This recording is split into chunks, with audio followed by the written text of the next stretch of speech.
The Pakistan government has diverted 4 crore rupees from IMF flood relief funds to rebuild Delhi's terrorist headquarters that was destroyed by Indian missile strikes. As part of a $680 million investment package, India will establish a telemetry and tracking station in Mauritius, boosting its strategic presence in the Indian Ocean near Diego Garcia, which hosts a major US military base. The Indian Air Force had recently submitted a proposal to procure 114 Rafale F-4 fighter jets under Make in India, and latest reports indicate that the acceptance of necessity will be granted by November 2025. After the Tejas Mark 1A setback, the delivery of the first Hindustan Aeronautics-built HTT-40 basic trainer aircraft has been delayed from September 2025 to January 2026. Mainly due to delays in engine delivery by Honeywell. The British Royal Navy's F-35B fighter jet, which had been grounded in Japan for a month following an emergency landing due to a technical fault, has successfully took off from the Kagoshima airport. Russia has reportedly offered to repurchase the S-400 air defense batteries it delivered to Turkey in 2019, with plans to upgrade and reallocate them to another customer. While Turkish media has speculated on India as a possible recipient, India is unlikely to directly acquire Turkey's S-400 units despite such reports. Armored Vehicles Nigam Limited and Gun Carriage Factory have unveiled a twin 30mm anti-aircraft gun system with dual 2A42 cannons on an L-70 Carriage. India's SMPP Private Limited has delivered Indian-made bulletproof jackets to the Armenian army, marking another milestone in India's expanding defense exports.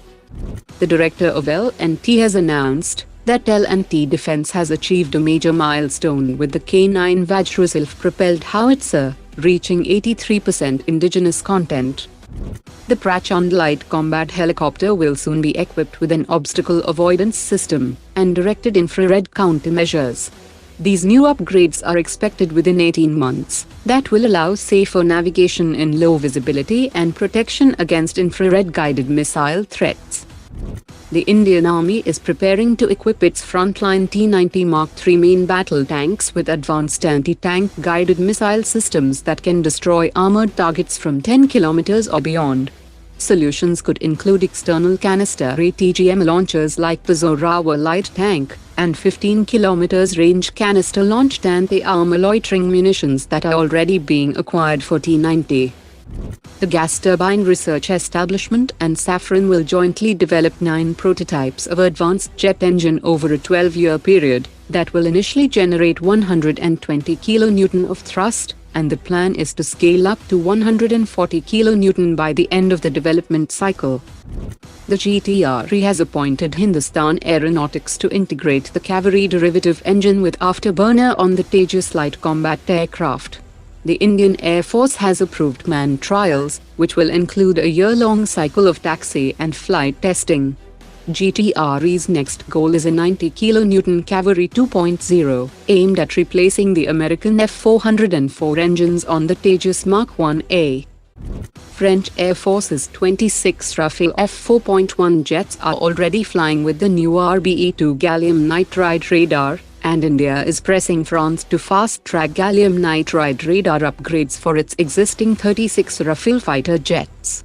Analysts have said that the scale of India's planned order for 114 made-in-India Rafale F-4 fighter jets worth $22 billion gives India a strong leverage, incentivizing France to allow deeper technology integration, including the UTAM Mark II radar and indigenous weapons. The Indian Air Force is now facing a crucial decision on whether to upgrade its 36 Rafale fleet to the F-4 standard that offers improved avionics networking sensors and weapon integration, or wait for the more advanced F-5 standard that is expected to be ready by 2030. Two standout features of the F-5 include the new 88 kN M88 T-Rex engine and the ability to operate seamlessly with unmanned combat aerial vehicles. Defense planners argue that skipping F-4 in favor of directly moving to F-5 might be the smarter option, as adopting the F-4 could lock the Air Force into an interim capability that may become outdated by the time F-5 enters production. Today's top 3 comments.